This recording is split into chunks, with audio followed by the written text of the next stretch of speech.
السلام علیکم ورحمۃ اللہ وبرکاتہ۔ فہم القرآن کورس کلاس 129 میں آپ سب کو خوش آمدید ہے۔ اہلاً و سہلاً مرحبا۔ رسول اللہ صلی اللہ علیہ وسلم کا ارشاد ہے کہ اللہ کے رسول صلی اللہ علیہ وسلم فرماتے ہیں، قرآن پاک کا علم سیکھنے والے کیا ہیں؟ انبیاء اکرام کے وارث ہوتے ہیں۔ یعنی جو انبیاء ہوتے ہیں وراثت میں درہم اور دینار نہیں چھوڑتے ہیں، وہ اپنی وراثت میں کیا چھوڑ کے جاتے ہیں؟ علم چھوڑ کے جاتے ہیں۔ تو جو کوئی علم حاصل کرتا ہے وہ انبیاء کا وارث بن جاتا ہے، ٹھیک ہے۔ اہل علم جو ہوتے ہیں، علم حاصل کرنے والے انبیاء کرام کے اسی لیے وارث ہوتے ہیں۔ تو اللہ سبحانہ تعالیٰ سے دعا ہے کہ اللہ تبارک تعالیٰ ہم سب کا یہ علم حاصل کرنا اور کرانا اور اس پر عمل کرنا ہم سب کے لیے آسان فرمائے، اور اللہ تبارک تعالیٰ ہم سب کے والدین کے درجات کی بلندی کا باعث بنا دے، اور اللہ سبحانہ تعالیٰ ہم سب کو نفع بخش علم اور عمل کرنے کی توفیق عطا فرمائے، آمین یا رب العالمین۔ نحمدہ و نصلی علی رسولہ الکریم، اما بعد، فاعوذ باللہ من الشیطان الرجیم، بسم اللہ الرحمن الرحیم۔ رب اشرح لی صدری ویسر لی امری واحلل عقدۃ من لسانی یفقہوا قولی، ربی زدنا علما، ربی یسر ولا تعسر وتمم بالخیر وبک نستعین، آمین یا رب العالمین۔ آج کا ہمارا لیسن ہے سورہ یوسف کی آیت نمبر 36 to 52۔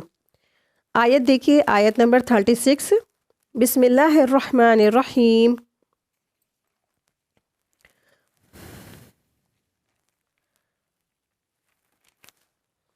وَدَخَلَ مَعَهُ السِّجْنَ فَتَيَانِ قَالَ أَحَدُهُمَا إِنِّي أَرَانِي أَعْصِرُ خُمْرًا وقال الآخر إني أراني أحمل فوق رأسي خبزا تأكل الطير منه نبئنا بتأويله إننا نراك من المحسنين۔ اس کے ساتھ دو اور جوان بھی جیل خانے میں داخل ہوئے۔ ان میں سے ایک نے کہا، میں نے خواب میں اپنے آپ کو شراب نچوڑتے دیکھا ہے، اور دوسرے نے کہا، میں نے اپنے آپ کو دیکھا ہے کہ میں اپنے سر پر روٹی اٹھائے ہوئے ہوں جسے پرندے کھا رہے ہیں۔ ہمیں آپ کی اس تعبیر بتائیے، ہمیں آپ ہی اس کی تعبیر بتائیے، ہمیں تو آپ خوبیوں والے شخص دکھائی دیتے ہیں۔ تو یہاں سے پتہ چلتا ہے کہ جب یوسف علیہ السلام جو ہے جب جیل میں چلے گئے، اور کافی لمبے تھوڑے دنوں کے بعد ہی جو ہے یوسف علیہ السلام کے جیل جانے کے بعد کچھ دنوں کے بعد جو نوجوان تھے دو، وہ بھی کہاں پہنچے؟ جیل میں پہنچے۔ تو یہاں پر ایک ایسا منظر کشی کھینچی گئی، ایک ایسا سین اللہ سبحانہ تعالیٰ نے فرمایا ہے کہ یوسف علیہ السلام کہاں ہیں؟ اب جیل میں ہے، ٹھیک ہے۔ اور جیل میں ساتھ ہی ساتھ دو اور ایسے شخص آئے جنہوں نے خواب دیکھا تھا، ایسا خواب دیکھا تھا جس کے بارے میں وہ یوسف علیہ السلام سے اس کی تعبیر پوچھ رہے تھے، ٹھیک ہے۔ تو آپ دیکھیں کہ اللہ سبحانہ تعالیٰ نے یوسف علیہ السلام کو خوابوں کی تعبیر کا علم دیا تھا، ٹھیک ہے۔ تو یہ بھی ایک گہرا علم ہوتا ہے، حکمت والا علم ہوتا ہے، ہر ایک کو نہیں ملتا ہے۔ یوسف علیہ السلام کو اللہ سبحانہ تعالیٰ نے یہ علم دیا تھا۔ تو انہوں نے جب دیکھا کہ ان تمام جیل میں جتنے بھی لوگ ہیں ان سب میں سب سے بہترین جو اخلاق اور کردار کے جو مالک ہیں وہ یوسف علیہ السلام ہے نا، تو انہوں نے کہا بھی آپ جو ہے ہمیں کیسے دکھتے ہیں؟ ہم آپ کو اِنَّا نَرَاكَ مِنَ الْمُحْسِنِينَ، کہ ہم آپ کو کیسے پاتے ہیں؟ محسنین پاتے ہیں، احسان کرنے والے پاتے ہیں۔ تو اس سے کیا پتہ چلتا ہے کہ ایک مسلمان جو ہوتا ہے، اللہ کا فرما بردار ہوتا ہے، داعی دین حق ہوتا ہے، اس کو کیسا ہونا چاہیے؟ احسان کرنے والا ہونا چاہیے نا۔ تو اس سے پتہ چلتا ہے کہ جیل میں بھی یوسف علیہ السلام کا کیریکٹر بہت ہی بہترین تھا۔ تو ایک مسلمان کا کیریکٹر ایسا ہونا چاہیے نا کہ کہیں پر بھی ہو، کیسے بھی حالات ہو، اس کا کیریکٹر ہر حالات، ہر سچویشن میں کیا ہو؟ بہترین ہونا چاہیے، کہ لوگ کہیں کہ واہ کیا بہترین محسنین انسان ہے نا۔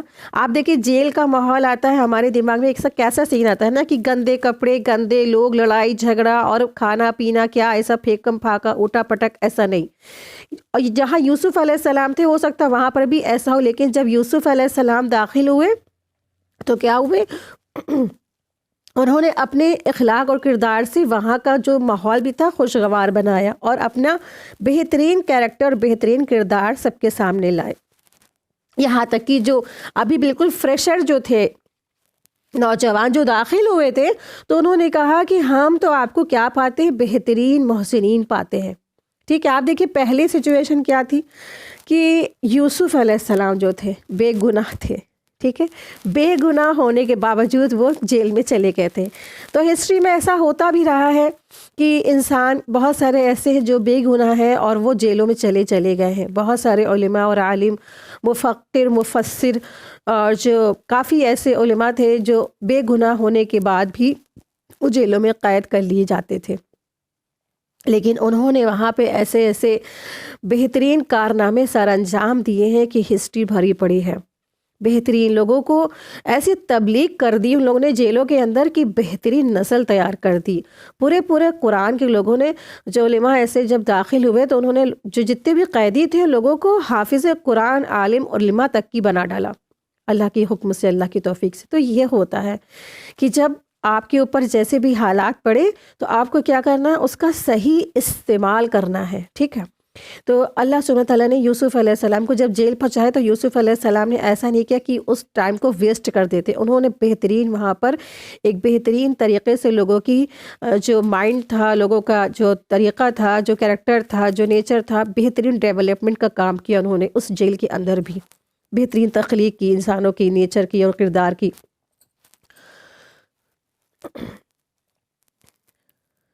اور آپ دیکھیں کہ یوسف علیہ السلام جیل میں اس لیے ڈال دیے گئے کیونکہ نا اس وقت کا جو ہے ماحول کتنا جو ہے ان کے اوپر خراب تھا نا. سب پریشر ڈال لیتے کہ وہ زنا کرے. اور آپ دیکھیں کہ بہت سے لوگ کہتے ہیں نا، جب وہ کسی غلطی، گناہ، نادانی میں پھنس جاتے ہیں، کسی چیز میں، کسی غلط اس میں راستے میں چلے جاتے ہیں، تو کہتے ہیں کہ آج کل کا ماحول ایسا ہے، ماحول خراب ہے تو کیا کیا جائے نا. تو ہم فحاشہ سے، زنا سے اور لیونگ ریلیشن شپ سے، تمام یہ گرل فرینڈ بوائے فرینڈ کی یہ اس فرینڈ شپ سے کیسے بچ سکتے ہیں؟ ہم تو نہیں بچ سکتے. ماحول ایسا، نہ ہمارے بچے بچ سکتے ہیں، نہ ہمارے ریلیشن میں کوئی بچ سکتا ہے. آپ دیکھیے کہ یوسف علیہ السلام کے وقت میں کتنا خراب ماحول تھا، اور ان کے پیچھے ایک عورت نہیں، دو عورت نہیں، پورے شہر کی ساری عورتیں ہی غلط کام کی طرف ان کو دعوت دے رہی تھیں. یہاں تک کہ ان کو مال اور دولت اور جو ہے ترقی کی بھی ان کو لالچ دی جا رہی تھی، لیکن انہوں نے ان سب کو ٹھکرا کر اللہ کی پاکیزگی کو اختیار کیا. ماحول چاہے جیسے کیسے بھی ماحول ہو، لیکن جو ہے انہوں نے اپنے پاکیزگی کی حفاظت کی. یہ ہمارے لیے بڑی عبرت کی بات ہے. کیسے بھی انسان ہو اپنے آپ کو پاک صاف رکھے، ہر قسم کی برائی، فحشہ، بے حیائی سے اپنے آپ کو پاک صاف رکھے. ہمارے انسان کی جو ہے نا اپنی آنکھوں کی بھی حفاظت کرنی چاہیے، اور اپنے جتنے بھی پارٹس ہیں باڈی کے، ان سب کی بھی حفاظت ہمیں کرنے کی ضرورت ہے. ٹھیک ہے، کان، آنکھ اور جو ہے یہ جو جسم ہے، جسم کی ہر عضو کی ہمیں حفاظت کرنی ہے. آپ دیکھیں کہ بہت سے لوگ ہوتے ہیں ان کو یہ شوق ہوتا ہے کہ وہ موبائلز پہ ایسی چیزیں لگا کے دیکھتے ہیں جس میں فحاشہ ہوتی ہے، تو وہ کہتے ہیں ہم تو دیکھ رہے ہیں، ہم تو کر نہیں رہے نا. آپ دیکھیں کہ ایسی چیز کو دیکھنا ہی کیا ہے، برائی ہے، بہت بڑی برائی ہے. اور تو بھی شرمگاہ اس کی تصدیق یا تکذیب کر دیتی ہے. تو اس سے بچنا چاہیے، بہت زیادہ محتاط رہنا چاہیے، کیونکہ جب ایسا شخص جو ہے جو ایسی چیزیں دیکھے گا، چاہے ٹی وی پہ، چاہے سوشل میڈیا پہ، چاہے موبائل فون پہ، تو قیامت کے دن، آخرت کے دن اللہ سبحانہ تعالیٰ کا دیدار نہیں دیکھ سکے گا. ٹھیک ہے، اس نے اپنے آنکھوں کو اس غلط کام سے نہیں بچایا تھا، کانوں کو غلط کاموں سے نہیں بچایا تھا، ہاتھوں کو غلط کام سے نہیں بچایا تھا. تو لوگ سمجھتے ہیں کہ ہم تو کسی کے جو ہے نا اٹیچ بھی نہیں ہوئے، ہم تو تنہائی میں ہم تو یہ کر رہے ہیں. تو دیکھیں کہ تنہائی میں بھی کیا ہے، تنہائی کی بھی پاکیزگی کا سوال کیا جائے گا. انسان تنہا ہو تب بھی پاک صاف رہے، کسی بھی قسم کی اس کے اندر فحشہ، بے حیائی کچھ بھی نہ ہو. تو اس طریقے سے یوسف علیہ السلام نے اپنے آپ کی اور پاکیزگی کی حفاظت فرمائی تھی، اور پھر بھی کہا کہ میں کیا ہوں، میرا نفس مجھ پر حاوی ہو سکتا ہے. اللہ تعالیٰ آپ بس میری حفاظت کر دی، میں اپنے نفس کی بھی میں ذمہ داری نہیں لیتا. اللہ بس آپ کیا کریں، اللہ بس آپ میری حفاظت فرما دے ایسے لوگوں سے. کتنی زبردست انہوں نے دعا کی، اور دعا کا رزلٹ کیا ہوا، اللہ تبارک تعالیٰ نے ان کی دعا قبول فرما لی. آیت دیکھیے، آیت نمبر 37 ہے.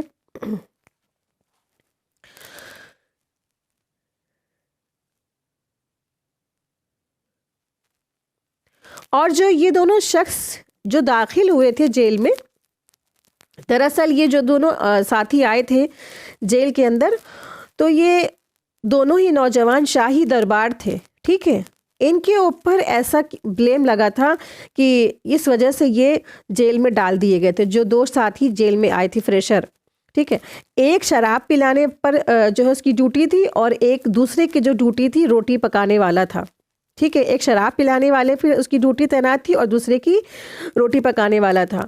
جو یہ لوگ شاہی جو ورکرز ہوتے ہیں، آپ دیکھیں کسی کے جو کنگ ہوگا نا، اس کے گھر میں کوئی کام کرنے والا تو کتنا معزز ہوگا نا، کتنا اس کی ریسپیکٹ ہوتی ہے۔ تو یہ معمولی نہیں تھے، یہ کنگ کے اس وقت کے جو بادشاہ تھے ان کے گھر کے کام کرنے والے شاہی ورکرز تھے۔ تو یہ کسی حرکت کی بنا پر دونوں کیا ہوئے، جیل میں بھجوا دیے گئے۔ اور کہا یہ جاتا، کچھ مفسرین کا کہنا یہ تھا کہ کسی نے راجا کو، جو کنگ کو ہے، اس کو جان سے مارنے کی کوشش کی تھی، تو چال چلنے کے لیے اس نے جو ہے، اس شخص نے کیا کیا، ان دونوں جو ورکرز تھے ان کو سلیکٹ کیا، اور ان دونوں نے راجا کے جو کھانا تھا اس میں ہی زہر ملا دیا۔ تو جو مطلب کہ جو شراب پلانے والا، یعنی کہ جو پلانے والا شربت وغیرہ ہوتا تھا نا، تو اس کو پلانے والا تھا، اس نے انکار کر دیا، لیکن روٹی بنانے والے نے اس کو ایکسیپٹ کر لیا اور اس نے ملا بھی دیا تھا۔ تو اس طریقے سے، تو اس وجہ سے جب وہ پکڑے گئے، شاہی دربار ہے تو وہاں ظاہر سی بات ہے کہ کھانا پینا تو چیک کر کے ہی راجا کے آگے کھلایا جاتا ہے نا، تو بھی پکڑ گئے۔ پکڑنے کے بعد جب ان کو جیل میں بھیج دیا کہ اس جرم سے، کیونکہ انہوں نے راجا کو جان سے مارنے کی کوشش کی تھی، ٹھیک ہے۔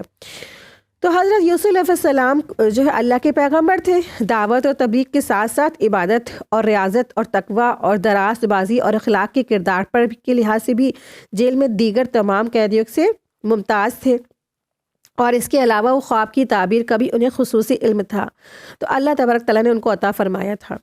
ان دونوں نے جب خواب دیکھا تو قدرتی طور پر حضرت یوسف علیہ السلام کی طرف انہوں نے رجوع کیا اور کہا کہ ہمیں آپ محسن میں سے نظر آتے ہیں، ہمیں ہمارے خواب کی تعبیر بتلا دیجئے، ٹھیک ہے۔ اس طریقے سے انہوں نے ان سے مطالبہ کیا خواب کی تعبیر کا۔ اب آیت دیکھیں، آیت نمبر 37۔ یوسف نے کہا، جو کھانا دیا جاتا ہے اس کے تمہارے پاس پہنچنے سے پہلے ہی تمہیں اس کی تعبیر بتلاؤں گا۔ یہ سب اس علم کی بدولت ہے جو میرے رب نے سکھایا ہے۔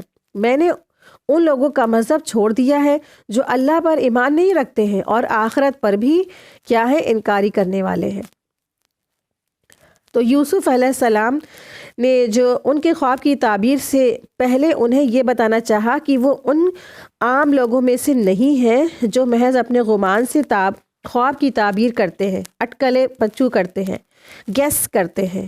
دراصل جو بعض اوقات غلط بھی ہو جاتے ہیں لوگوں کے، ایسے گیس کرتے ہیں اور جو انمان کرتے ہیں نا لوگ اس طریقے سے، جو لیکن آپ یہ دیکھیں کہ یوسف علیہ السلام نے فرمایا کہ مجھے تو اللہ تبارک تعالیٰ نے یہ علم دیا ہے، انہوں نے یہ فرمایا، اور اپنی بات میں مزید اور پیدا کرنے کے لیے، مزید اور اثر پیدا کرنے کے لیے کہا کہ میں تم دونوں کا کھانا آنے سے پہلے بتا دوں گا کہ ان خوابوں کی تعبیر کیا ہے، اور یہ علم مجھے اللہ کی طرف سے بذریعہ وحی الہام ہوا ہے، ٹھیک ہے، بذریعہ الہام کیا گیا ہے، اور اس میں کہانت اور علم نجوم کا کوئی بھی دخل نہیں ہے۔ اور یہ بات یوسف علیہ السلام نے اس لیے کہی کہ آئندہ جو دعوت توحید ان کے سامنے پیش کرنے والے تھے نا، اسے دونوں آسانی سے قبول کر لیں، ٹھیک ہے، تاکہ ان کو یقین دلایا یوسف علیہ السلام نے کہ تم کو میں اگر خواب کی تعبیر بتا رہا ہوں تو یہ میرے اس میں اپنا کمال نہیں ہے، مجھے یہ اللہ سبحانہ تعالیٰ نے علم دیا ہے اس کا، اور اس لیے فرمایا یوسف علیہ السلام نے کہ تاکہ یہ جو میں ان کے خواب کی تعبیر بتاؤں گا تو اس کے ساتھ ہی ساتھ یہ لوگ توحید پر بھی اپنا ایمان لیا۔ یوسف علیہ السلام نے اس پر بھی عمل کیا کہ موقع بہتر سمجھ کر توحید کی تبلیغ فرما دی۔ بظاہر یہ خطاب ان دونوں کے لیے تھا جنہوں نے تعبیر پوچھی تھی، لیکن حقیقت میں جیل کے تمام لوگ جو تھے، لوگوں کو توحید کی دعوت دینے کا راستہ بھی نکل آیا تھا، ٹھیک ہے۔ تو حضرت یوسف علیہ السلام نے پہلے تو اپنا تعارف کرایا کہ میں ان لوگوں میں سے نہیں ہوں جو اللہ کو نہیں مانتے ہیں اور آخرت کا انکار کرتے ہیں، بلکہ میں اپنے جو باپ ہیں حضرت یعقوب علیہ السلام اور دادا پردادا اسحاق اور ابراہیم کے دین پر ہوں۔ اس طرح سے انہوں نے اپنا انٹروڈکشن کرایا کہ میں مطلب کہ ایسا ہی نہیں ہوں کہ میں کوئی بھی ہوں، مجھے تو اللہ سبحانہ تعالیٰ نے بہترین علم عطا فرمایا، اور مجھے دراصل خواب کی تعبیر کا اللہ تبارک تعالیٰ نے مجھے علم دیا ہے۔ تو یوسف علیہ السلام کو اللہ تبارک تعالیٰ نے خواب کی تعبیر کا علم دیا تھا۔ خواب سن کر یوسف علیہ السلام جان گئے تھے کہ ان دونوں میں سے ایک شخص کیا ہے، مرنے والا ہے، مر جائے گا۔ تو انہوں نے ان دونوں کی توحید کی طرف بلایا، ٹھیک ہے۔ تو اس سے ہمیں ایک خاص پوائنٹ ملتا ہے اس آیت سے، کہ آپ دیکھیں کہ جب ان دونوں نے اپنے خواب بتایا تو خواب کی تعبیر یوسف علیہ السلام کو معلوم ہی تھی آلریڈی، ٹھیک ہے۔ تو ایک شخص تھا جس نے کہا کہ میں نے خواب میں دیکھا کہ میرے سروں پر روٹیاں ہیں اور پرندے اسے نوچ نوچ کر کھا رہے ہیں۔ تو اس شخص کی خواب کی تعبیر یہ تھی کہ وہ ختم ہو جائے گا، ٹھیک ہے، اس کو سزا ملے گی۔ تو اس طرح سے خواب کی تعبیر سے سمجھ گئے تھے یوسف علیہ السلام کہ وہ اس میں سے ایک شخص مرنے والا ہے، اور کون شخص مرنے والا وہ بھی یہ جان گئے تھے۔ لیکن انہوں نے ڈائریکٹلی نہیں بتایا کہ تم مر جاؤ گے، تم نے یہ خواب دیکھا، تمہارے خواب کی یہ تعبیر اور تم مرنے والے ہو، نہیں، انہوں نے بڑی حکمت سے کام لیا، ٹھیک ہے۔ تو اس سے ہمیں بھی بہت بڑا عبرت ملتی ہے، سبق ملتا ہے کہ آپ دیکھیں کہ اگر کسی کی موت کی خبر مل جائے کہ اب بس 2 ہی مہینے میں ختم ہونے والا ہے نا، آج بہت سارے ایسے بیماریاں ہوتی ہیں، انسان کو پتہ ہی چل جاتا ہے، کچھ رپورٹس کے ذریعے، کچھ حالات کے ذریعے، کچھ بھی ایسی آپ کو معلوم ہو، علم ہو، تو پھر کیا کرنا ہے کسی کے بارے میں، اگر کسی کی موت کی خبر کے بارے میں پتہ چل جائے تو پھر کیا کرنا ہے، سب سے پہلے تو اس شخص کی اصلاح کرا دینی ہے، ٹھیک ہے، اور اس کو مطلب اسے توحید کی طرف بلانا چاہیے حکمت کے ساتھ میں، اسے ڈرائے نہیں موت سے کہ تو مرنے والے ہو، ہائے رونا دھونا شروع نہیں، اس کا جو کنیکشن ہے اللہ تبارک تعالیٰ سے اس کو اسٹرانگ کرے، اس کو مضبوط کرے، اللہ سے اس کی معرفت کرائے، اللہ سے اس کی محبت کرائے، ٹھیک ہے، کہ زندگی جو سب کو ملی ہے سبھی لوگ چلے جائیں گے، کوئی 2 مہینے بعد جا رہا ہے، کوئی 2 سال کے بعد جا رہا ہے، کوئی 20 سال کے بعد جا رہا ہے، جانا سب کو اللہ کے پاس میں ہے، کیونکہ اللہ نے ہم کو بھیجا ہی اس لیے کہ ہم واپس اللہ ہی کی طرف لوٹ کر جائیں۔ تو کسی کی زندگی اگر ختم ہونے والی ہے تو اسے اللہ سے جوڑنا چاہیے، نہ کہ اسے ایسا ڈرا کے اور اس کو پریشان ہلاکان کر کے رونا دھونا کر کے، نہیں، ایسا نہیں کرنا ہے، ٹھیک ہے، اللہ سے ٹوٹے ہوئے کنیکشن کو جوڑ دینا ہے۔ اور اللہ سے کنیکشن اسٹرانگ کرنے کے لیے کیا کرنا ہے انسان کو، سب سے پہلے تو توحید پر ہی لانا ہے سامنے والے کو، اگر وہ اس کے اندر توحید نہیں ہے۔ پھر اگر اس کے اندر توحید ہے تو اس کے اعمال کی اصلاح کرا دے، ٹھیک ہے، پھر اس کو استغفار وغیرہ بھی کروا دے، اچھے اس کو کام کرنے کی نصیحت دے، تو اس طریقے سے کیا ہوگا، سامنے والے کی اصلاح ہو جائے گی۔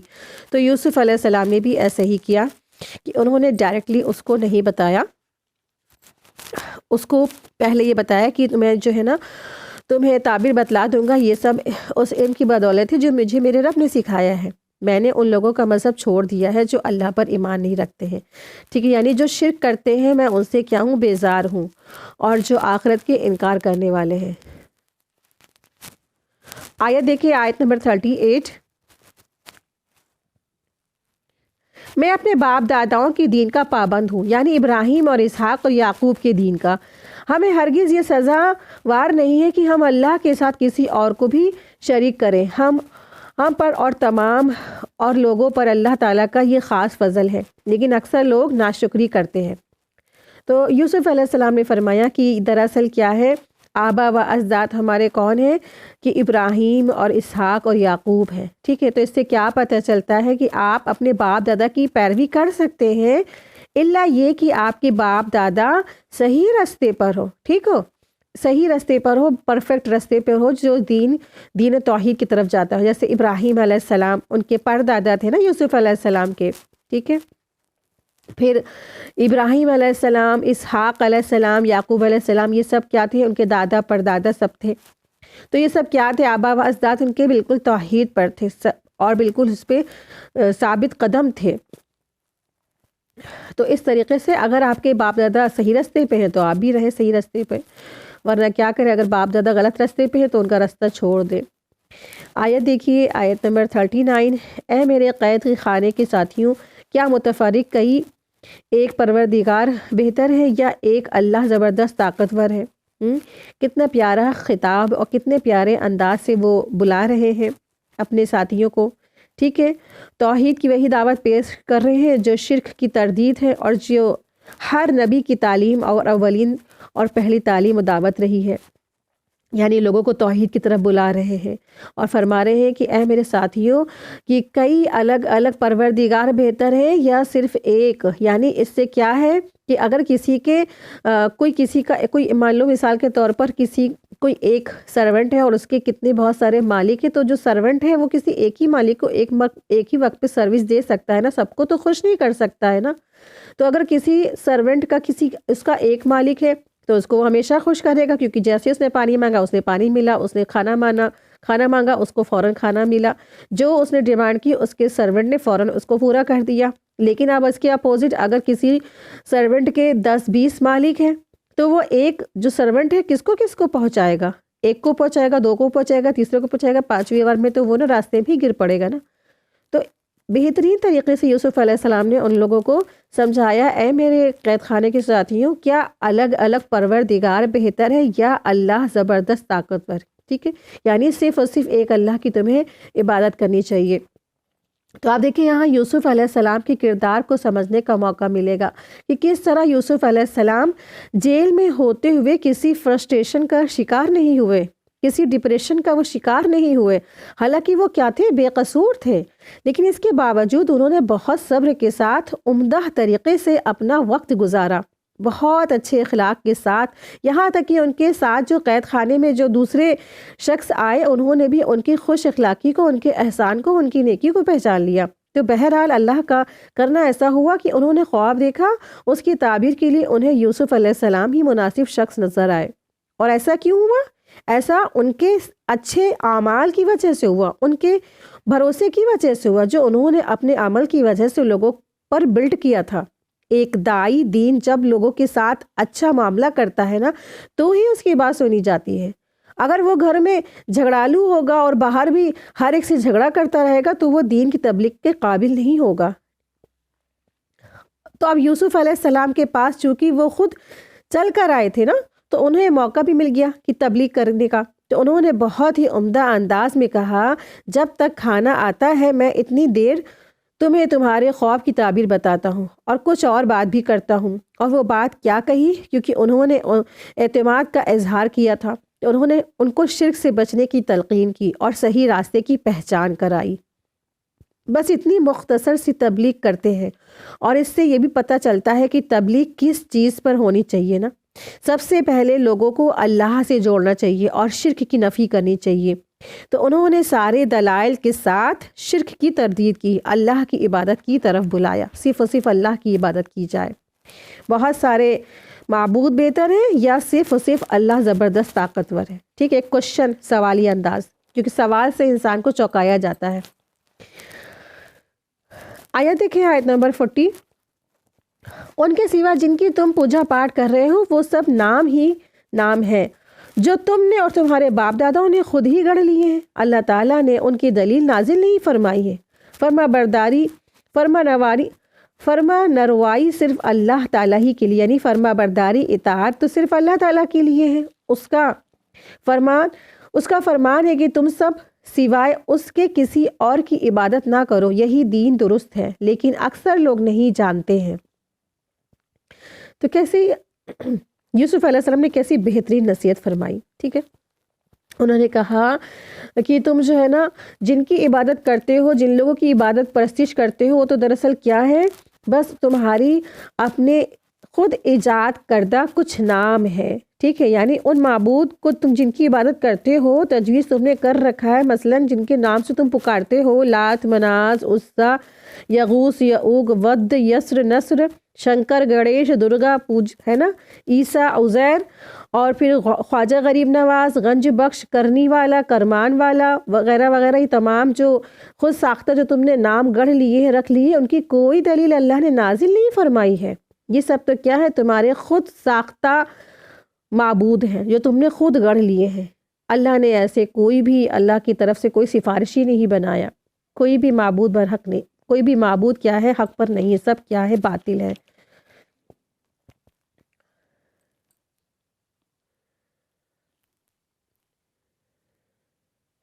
اور اس سے یہ پتہ چلتا ہے کہ آپ دیکھیے یوسف علیہ السلام نے نا خواب کی تعبیر کے ساتھ ساتھ ان لوگوں کو دین کی تبلیغ بھی پہنچا دی۔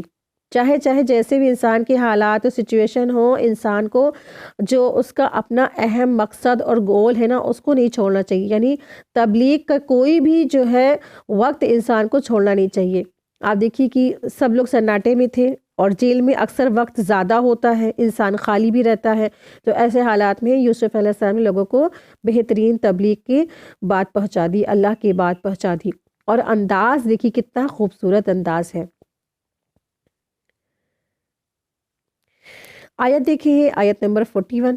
اے میرے قید خانے کے رفیقوں، تم دونوں میں سے ایک تو اپنے بادشاہ کو شراب پلانے پر مقرر ہو جائے گا، لیکن دوسرا سولی پر چڑھایا جائے گا، اور پرندے اس کا سر نوچ نوچ کر کھائیں گے۔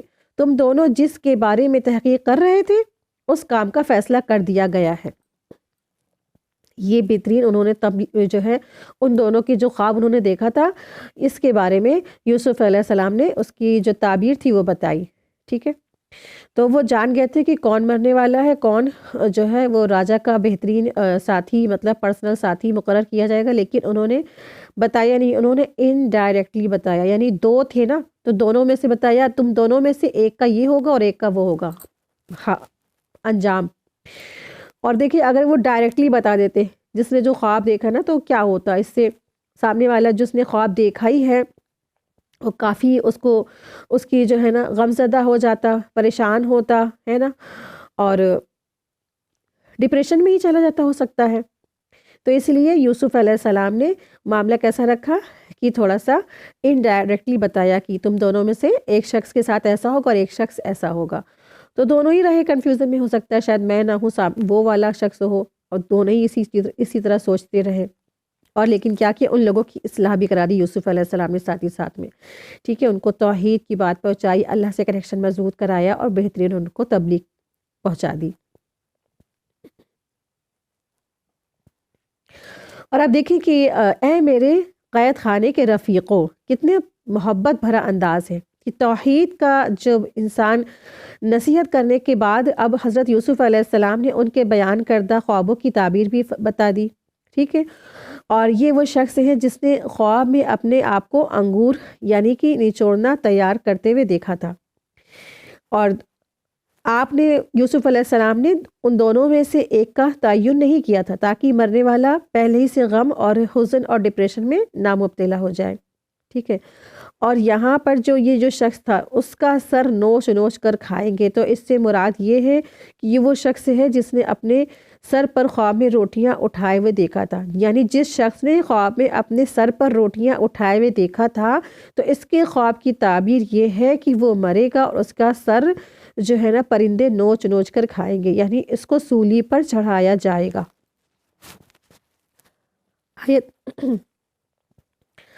آیت دیکھیں، آیت نمبر 42۔ اور جس کی نسبت یوسف علیہ السلام کو گمان تھا کہ ان دونوں میں سے یہ چھوٹ جائے گا، تو اس سے کہا کہ اپنے بادشاہ سے میرا ذکر بھی کر دینا۔ پھر اسے شیطان نے اپنے بادشاہ سے ذکر کرنا بھلا دیا، اور یوسف علیہ السلام نے کئی سال قید خانے میں ہی کاٹے، ٹھیک ہے۔ تو یہ بھی اللہ سبحانہ تعالیٰ کی طرف سے آزمائش تھی کہ اس طریقے سے اس شخص کو شیطان نے بھلا دیا، تاکہ جو معاملہ ہے تھوڑا اور ڈیلے ہو جائے، اور کئی سال یوسف علیہ السلام پھر سے اس قید خانے میں رہنا پڑا ان کو۔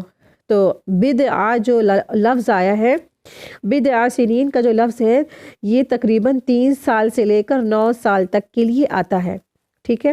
وہاب بن منبہ کا قول ہے کہ حضرت ایوب علیہ السلام کی جو آزمائش میں اور یوسف علیہ السلام جو قید خانے میں تقریباً 7 سال رہے ہیں، ٹھیک ہے۔ تو اگر ان کا قول لے لیتے ہیں تو تقریباً یوسف علیہ السلام 7 سال تک کی مزید قید خانے میں رہے۔ آیت دیکھیے، آیت نمبر 43۔ بادشاہ نے کہا، میں نے خواب میں دیکھا ہے کہ 7 موٹی تازہ فربا گائیں ہیں، جن کو 7 لاغربا دبلی پتلی گائیں کھا رہی ہیں، اور 7 بالیاں ہری ہری ہیں اور 7 بالکل خشک ہیں۔ اے درباریوں، میرے اس خواب کی تعبیر بتلاؤ، اگر تم خواب کی تعبیر دے سکتے ہو۔ تو آیت نمبر 43 to 44 بادشاہ کے خواب کے بارے میں ذکر ہے کہ جو خواب اس نے دیکھا تھا، دراصل یہ خواب اللہ تبارک تعالیٰ کی طرف سے تھا، ٹھیک ہے۔ ادغاس دغز کی جمع ہے جس کے معنی گھاس کے گٹھے کے ہیں۔ احلام حلم کی جمع ہے۔ ادغاس اور احلام کے معنی ہیں خواب، پریشان، خیالات منتشر، یعنی کہ ایسے مطلب پریشان کن خواب، خیالات منتشر جن کی کوئی تعبیر نہیں ہو۔ تو ان کے جو ہے درباریوں نے کہا کہ آپ جو ہے خواب جنہوں نے دیکھا ہے، آپ ایسے خواب دیکھ رہے ہیں کہ کیا دراصل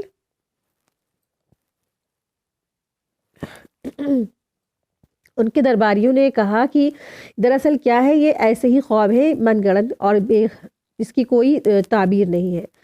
جب خواب دیکھا بادشاہ نے تو انہوں نے اپنے درباریوں سے کہا کہ آپ جو ہے نا میرے خواب کی تعبیر بتائیں۔ تو ان کے جو درباریوں تھے ان کے درباریوں نے کہا کہ یہ دراصل کیا ہے، پریشان کن یہ خیالات ہے اور اس کی کوئی تعبیر نہیں ہے۔ اس طریقے سے ان کے جو درباری تھے انہوں نے جواب دیا، ٹھیک ہے۔ تو آیت دیکھیں، آیت نمبر 44 میں انہوں نے جواب دیا کہ یہ تو اڑے اڑاتے پریشان خواب ہے اور ایسے شوریدہ پریشان خوابوں کی تعبیر جاننے والے ہم نہیں ہیں۔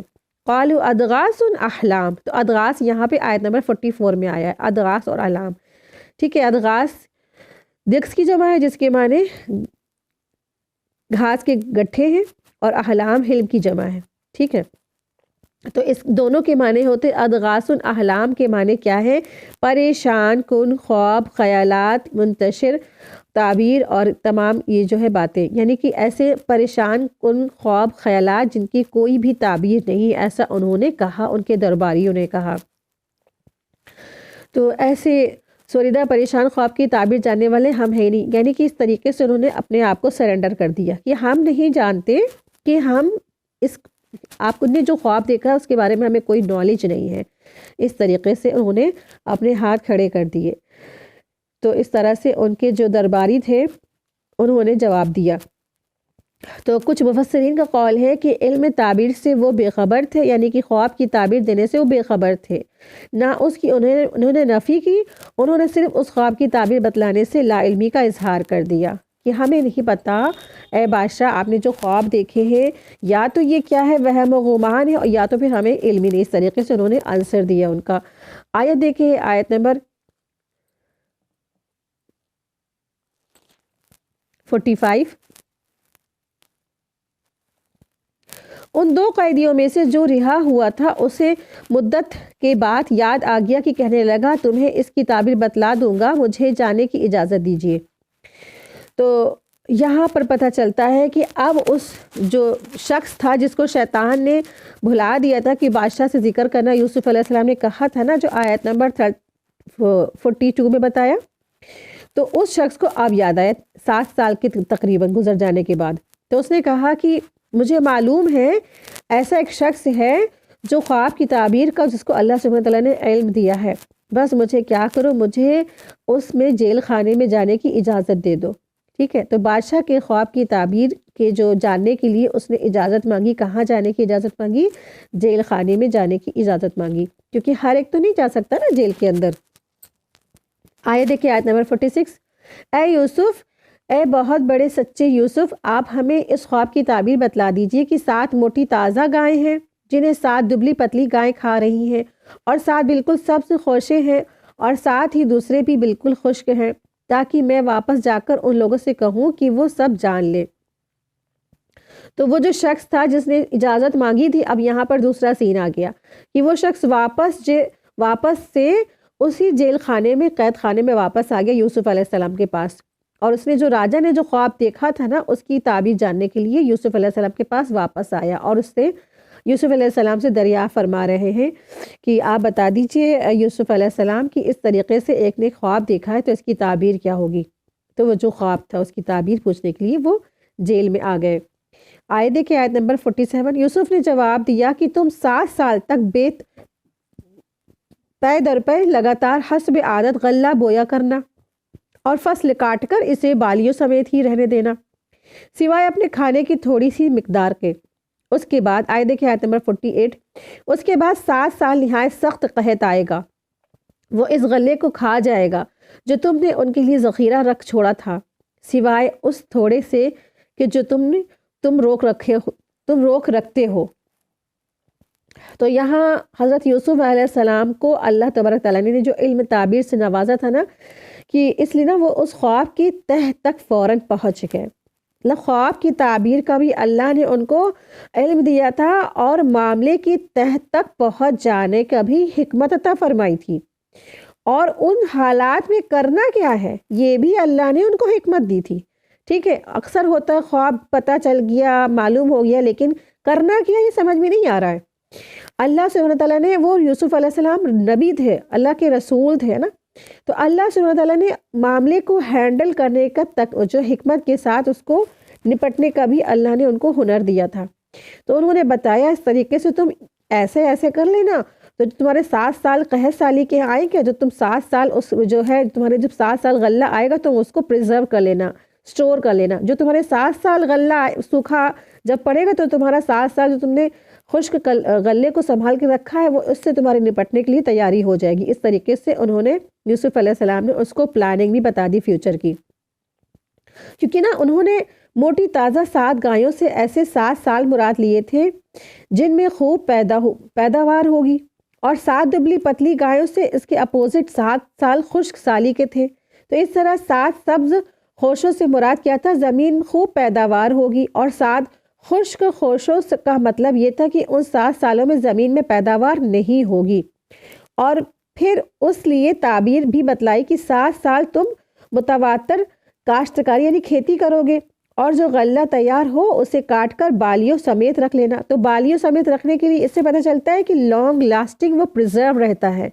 جب غلہ جو ہے اس کی بالیوں میں رہتا ہے تو خراب نہیں ہوتا، کیڑا نہیں لگتا ہے، لیکن جب بالیوں سے نکال لیا جائے گا تو وہ جلدی خراب ہونے کا اندیشہ رہتا ہے۔ اسی لیے یوسف علیہ السلام نے کہا تھا کہ تم غلے کو کیا کرنا، بالیوں میں ہی سنبھال کر کے رکھ چھوڑنا، تاکہ ان میں غلہ جو ہے زیادہ محفوظ ہو جائے۔ پھر جب 7 سال قحط کے آئیں گے تو یہ غلہ تمہارے کام آ جائے گا، جس کا ذخیرہ تم اب کرو گے۔ اس طریقے سے یوسف علیہ السلام نے اس کو فیوچر پلاننگ بھی بتا دی۔ آیت دیکھیں، آیت نمبر 49۔ اس کے بعد جو سال آئے گا اس میں لوگوں پر خوب بارشیں برسائی جائیں گی، اور اس میں شیرہ انگور بھی خوب نچوڑے جائیں گے۔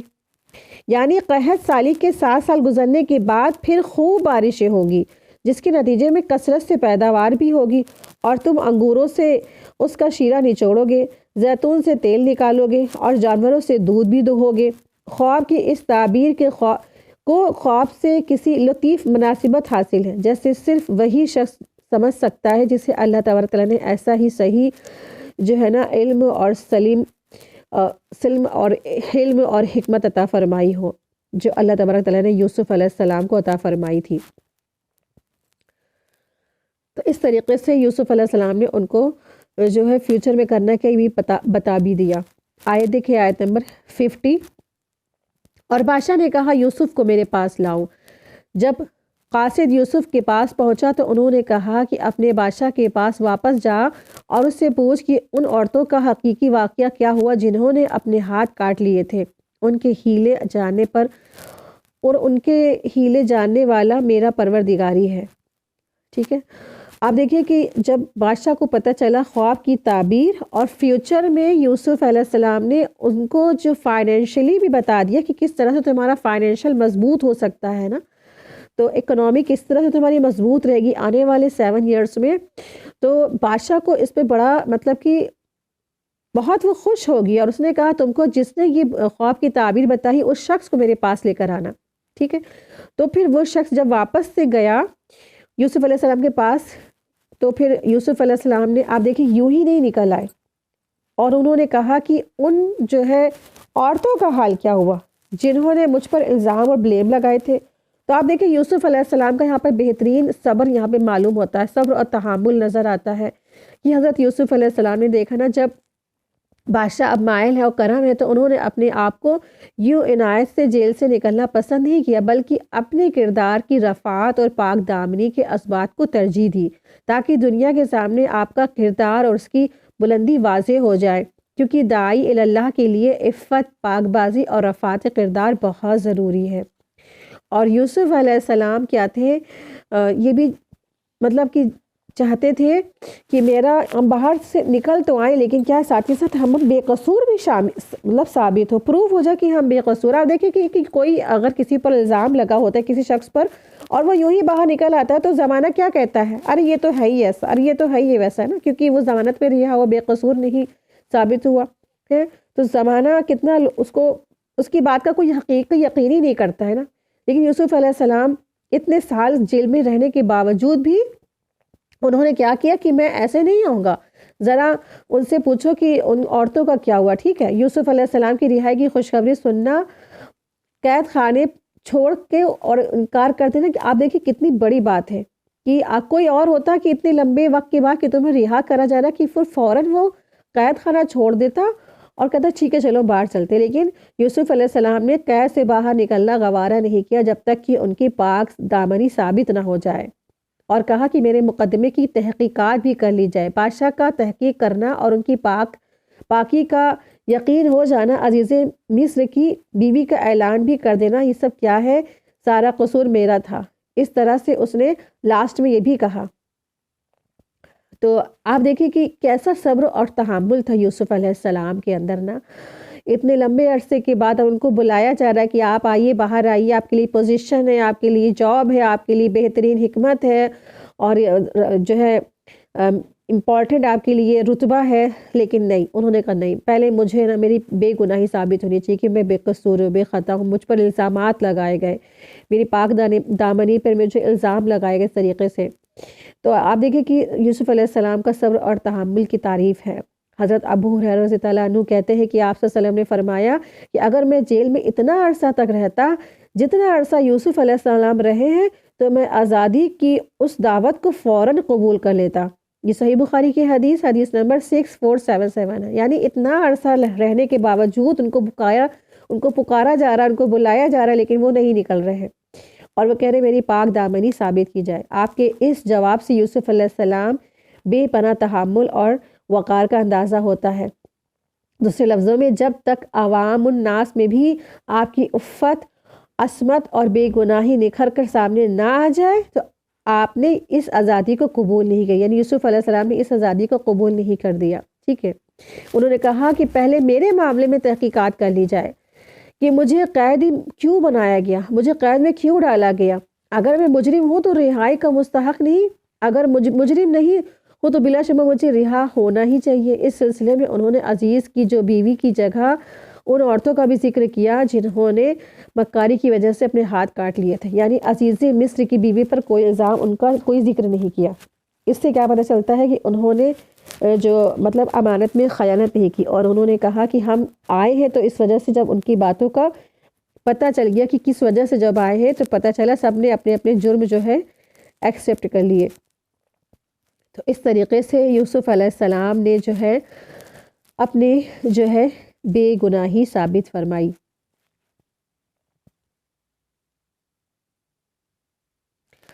اس طرح سے بادشاہی کے طلبی پر یوسف علیہ السلام نے باہر آنے سے انکار کر دیا۔ کیوں؟ کیونکہ تاکہ وہ اپنے آپ کو بے گناہ پروو کر سکے، بے قصور پروو کر سکے۔ آیت دیکھیے، آیت نمبر 51۔ بادشاہ نے پوچھا، اے عورتوں، اس وقت کا صحیح واقعہ کیا ہے جب تم داؤ فریب کر کے یوسف کو اس کی دلی منشا سے بہکانا چاہتی تھی؟ انہوں نے صاف جواب دیا کہ معاذ اللہ، ہم نے یوسف میں کوئی برائی نہیں دیکھی، کوئی برائی نہیں پائی۔ پھر تو عزیز کی بیوی بھی بول اٹھی، اب تو سچی بات نتھر آئی ہے، میں نے ہی اسے ورغلایا تھا، اور اسے اس کے جی سے، اور یقیناً وہ تو سچوں میں سے ہے۔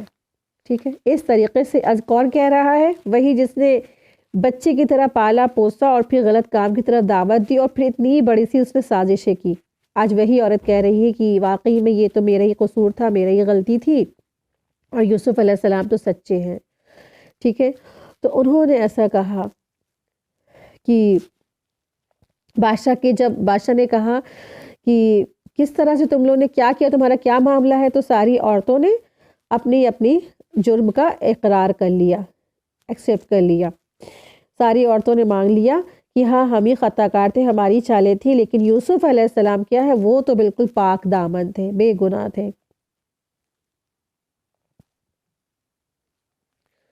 اور پھر ساتھ ہی ساتھ جب ساری عورتیں گواہیاں دے رہی تھیں تو یوسف علیہ السلام کو جو پرورش کرنے والی عزیز مصر کی بیوی تھی نا، اس نے بھی بول اٹھا، وہ بھی بول اٹھی، کہنے لگی کہ دراصل جو ہے نا یوسف علیہ السلام تو کیا تھے، پاک تھے اور نہایت شریف تھے، لیکن ہم ہی نے ان کو کیا کیا، ورغلایا۔ یقیناً یوسف علیہ السلام سچوں میں سے ہے۔ آپ دیکھیے کہ اگر اللہ چاہے کسی کا رتبہ بلند کرنا تو کوئی روک نہیں سکتا۔ جو چند دن پہلے اس نے یوسف علیہ السلام کو جیل بھجوا دیا، اتنا لمبا عرصہ جیل میں پہنچوایا، اور پھر آج وہی بے گناہی کو خود ہی کہہ رہی ہے، اپنی زبانوں سے کہہ رہی ہے، اپنے الفاظوں سے ادا کر رہے ہیں نا۔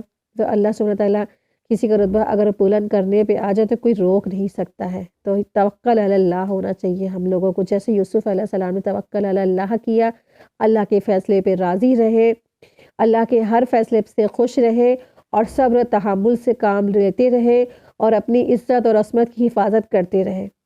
ہم سب کو بھی اپنا ٹیسٹ اور جائزہ کرنا چاہیے۔ اگر خدا نہ خواستہ اگر ہم پر یہ حالات آتے ہیں، ہم کو ہمارے گھر والے مارتے ہیں، نکالتے ہیں گھر سے، نکال کر کے ایسی جگہ پھینک آتے، تو ہمارا کیا رویہ ہوتا نا؟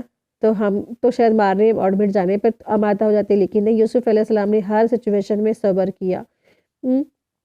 اور پھر اتنی بڑی سازش کی بھی انہوں نے کیا صبر کیا، جیل جانے پر بھی صبر کیا نا۔ صبر کرنا ہے تو سیکھنا ہے، تو آپ دیکھیں کہ انبیاء کی اسٹوری، انبیاء کے سچے واقعات اللہ سبحانہ تعالیٰ اسی لیے ہمارے سامنے بار بار لاتے، تاکہ ہمارے اندر کیا ہے، صبر اور تحمل اور پاکیزگی پیدا ہو جائے۔ آئیے دیکھیں آیت نمبر 52۔ یوسف علیہ السلام نے کہا، یہ اس واسطے کی عزیز جان لے کہ میں نے اس کی پیٹھ پیچھے اس کی خیانت نہیں کی ہے، اور یہ بھی اللہ دغابازوں کے ہتھ کنڈے چلنے نہیں دیتا ہے۔ ٹھیک ہے، تو عزیز مصر تو جانتے ہی تھے کہ یوسف علیہ السلام کیا ہے، بے گناہ ہے، بے خطا، بے قصور ہے، لیکن شیطان سب کے دلوں میں کیا ہوتا ہے، وسوسے ڈال ہی دیتا ہے۔ تو یوسف علیہ السلام نے اس لیے اپنی بے گناہی ثابت کی، تاکہ یوسف علیہ السلام چاہتے تھے کہ عزیز مصر جان لے کہ یوسف علیہ السلام نے کیا ہے، عزیز مصر پر کوئی، عزیز مصر کی جو بیوی ہے نا، اس پر ذرا سی بھی انگلی نہیں اٹھائی، بلکہ انہوں نے اور ساری عورتوں سے خطاب کر کے ذکر کرا، اور جس نے ان کو پالا تھا یوسف علیہ السلام کو، یعنی عزیز مصر، وہ جان لے کہ میں نے اس کی پیٹھ کے پیچھے اس کی کوئی خیانت نہیں کی، یعنی کہ اس کی بیوی کے ساتھ کوئی بھی غلط بات نہیں کی۔ بالکل پیور، بالکل واضح یہ بات کلیئر ہو جائے نا، کہیں نہ کہیں انسان کے اندر شک رہتا ہے، شبہ رہتا ہے۔ تو عزیز مصر یہ جان لے کہ میں نے ان کی پیٹھ کے پیچھے ان کی چیزوں میں کوئی بھی خیانت نہیں کی، یہاں تک کہ ان کی وائف میں بھی نہیں۔ اور بے شک کیا ہے، اللہ تبارک تعالیٰ دغابازوں کے ہتھ کنڈے چلنے نہیں دیتا ہے۔ ٹھیک ہے، تو بہترین کلام اور بہترین بات الفاظ کے ساتھ انہوں نے اپنے آپ کو پروو کیا کہ کس طریقے سے یوسف علیہ السلام نے اپنے آپ کو پروو کیا بے خطا، بے قصور ہے نا۔ اگر انسان پر کچھ الزام لگے تو اس کے اندر کیا ہونا چاہیے، حکمت بھی ہونی چاہیے کہ کیسے اپنے آپ کو بے گناہ ثابت بھی کریں، کہ اگر ہم نے نہیں کیا ہے تو ٹھیک ہے، ہم اس سے کس طرح سے ہم اس کو کیسے کریں کہ ہم نے نہیں کیا ہے۔ تو صبر اور تحمل کے ساتھ ساتھ اللہ سبحانہ تعالیٰ نے یوسف علیہ السلام کو حکمت اور حلم اور دانائی بھی عطا فرمائی، خوابوں کی تعبیر عطا فرمائی، معاملے کی تہہ تک پہنچنا عطا فرمایا، اور حکمت بھی عطا فرمایا، صحیح وقت پر فیصلہ لینے کی صحیح قوت ہی عطا فرمائی۔ ٹھیک ہے، تو اسی کے ساتھ ہی آج ہی ہماری کلاس مکمل ہوئی۔ وآخر دعوانا ان الحمدللہ رب العالمین، سبحانک اللہم و بحمدک، اشہد ان لا الہ الا انت، استغفرک و اتوب الیک۔ السلام علیکم ورحمۃ اللہ وبرکاتہ۔ جزاکم اللہ خیرا کثیرا۔